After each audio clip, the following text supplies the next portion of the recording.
আপনারা জানেন যে 19/9/2024 তারিখে বসুন্ধরা শপিং কমপ্লেক্সের 20 জন ব্যবসায়ীর পক্ষে রাজুকের চেয়ারম্যান বরাবর একটা আবেদন করেছিলাম এই মর্মে যে রাজুক বসুন্ধরা সিটি মার্কেটের যে কর্তৃপক্ষ বসুন্ধরা গ্রুপ তারা বেসমেন্ট 1 এবং বেসমেন্ট 2 এর নকশা ভেঙে পার্কিংয়ের জায়গায় মোবাইল মার্কেট প্রতিষ্ঠা করেছিল। বসুন্ধরা গ্রুপ চালাকির আশ্রয় নিয়ে তারা একটা সংশোধিত নকশা দাখিল করেছিল। রাজুক কর্তৃপক্ষ সেই নকশা প্রত্যাখ্যান করেছে। আপনি চালাকিটা দেখেন যে নকশা ভেঙে তারপরে সংশোধিত নকশা দাখিল করছে, মানে কত বড় জালিয়াতি। সেই ব্যাপারে রাজুক কর্তৃপক্ষ তাদের সাথে মিটিং করে একটি চূড়ান্ত রিপোর্ট দিয়েছে। আমাদের আবেদনের প্রেক্ষিতে তাদের অভিযোগ প্রতিকার ব্যবস্থা কার্যকরী করে সেইখানে দেখা গেছে তাদের রিপোর্টে তারা বেসমেন্ট 1-এ 11,547 বর্গফুট এবং বেসমেন্ট 2-এ 31,372 বর্গফুট পার্কিং জায়গা সরিয়ে অবৈধভাবে মোবাইল মার্কেট প্রতিষ্ঠা করেছে।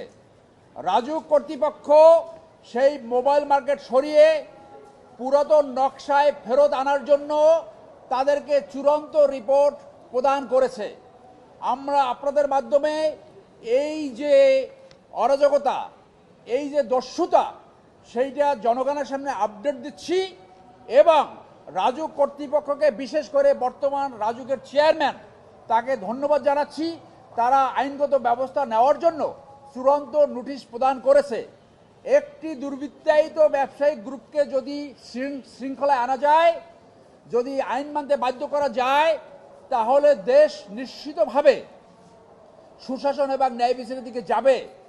বর্তমান সরকারের কমিটমেন্ট হলো তারা সুশাসন ন্যায় বিচার প্রতিষ্ঠা করবে এবং সেই সুশাসন ন্যায় বিচার প্রতিষ্ঠা করতে হলে এই ধরনের ব্যবসায়িক গ্রুপ যাতে কোনো রাজনৈতিক ব্যক্তিবর্গকে ক্রয় করতে না পারে, যাতে কোনো মন্ত্রী এমপিদেরকে ম্যানেজ করতে না পারে, মিস্টার প্রধানমন্ত্রী তারেক সাহেব সেই ব্যবস্থা গ্রহণ করবে বলে আমরা আশা করি।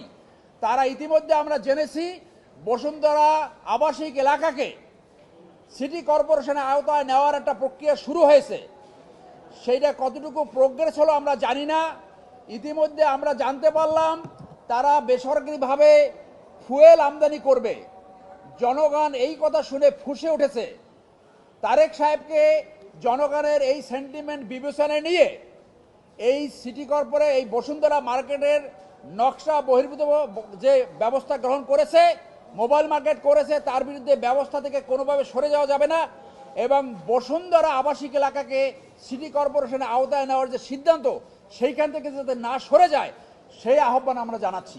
অবৈধ এখানে বেসমেন্ট 1-এ 11,547 বর্গফুট, বেসমেন্ট 2-তে 31,342 বর্গফুট। এছাড়াও এই রিপোর্টের ভিতরে রয়েছে ওই বসুন্ধরা মার্কেটের দক্ষিণ পশ্চিম অংশে 8 তলা অনুমোদন ছিল, সেইখানে নকশা ভেঙে 9 তলা করেছে এবং পূর্ব পাশে 18 তলার স্থলে 19 তলা পর্যন্ত করেছে।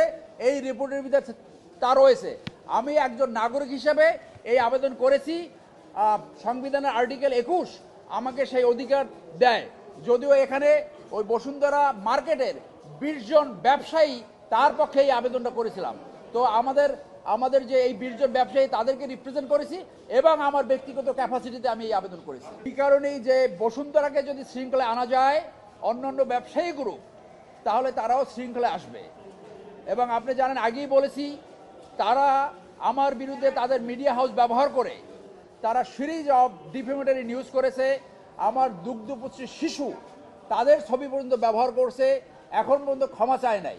অতএব তারা আমাদেরকে এমন জায়গায় নিয়েছে যে তাদের যে অপরাধ, সেই অপরাধগুলো করতে করতে তারা সীমাহীন একটা অপরাধ ভঙ্গকারী সংস্থায় পরিণত হয়েছে। সেই জন্য আমরা মনে করি এই একটা দুর্বৃত্তায়িত যারা রাষ্ট্রের ভিতরে রাষ্ট্র পরিচালিত করছে, রাষ্ট্রের ভিতরে রাষ্ট্র প্রতিষ্ঠা করছে, তাকে যদি নিয়ন্ত্রণ করা যায় তাহলে 90% দুর্বৃত্তিত ব্যবসায়ীরা নিয়ন্ত্রিত হয়ে যাবে। আপনাদের এই প্রেক্ষাপটে আরেকটা তথ্য দিয়ে রাখি, আমার কাছে একটা ডকুমেন্ট আছে যেখানে দেখা গেছে রাজুক একটা রিপোর্ট দিয়েছে 500-র বেশি বাড়ি করেছে, সেখানে রাজুকের কোনো অনুমোদন নেয়নি, এমনকি সিভিল এভিয়েশনের যে আইন হাইট সেইটাও ভায়োলেট করছে। সেটা সময় মতো আপনাদেরকে ব্রিফ করবো, সেইটা নিয়ে একটা রিট চলছে। আপনারা যদি চান সেটা আমি আপনাদেরকে দিব। আপনারা আমার চেম্বারে আসেন, কোনো ব্যক্তিগত রেশারেশির ব্যাপার না, জনস্বার্থে এবং উদ্বুত্থানের পর যে নতুন বাংলাদেশ সৃষ্টির সুযোগ সৃষ্টি হয়েছে, সেই জন্য আমরা জনস্বার্থে এবং দেশের স্বার্থে এই কাজ অনবরত করব।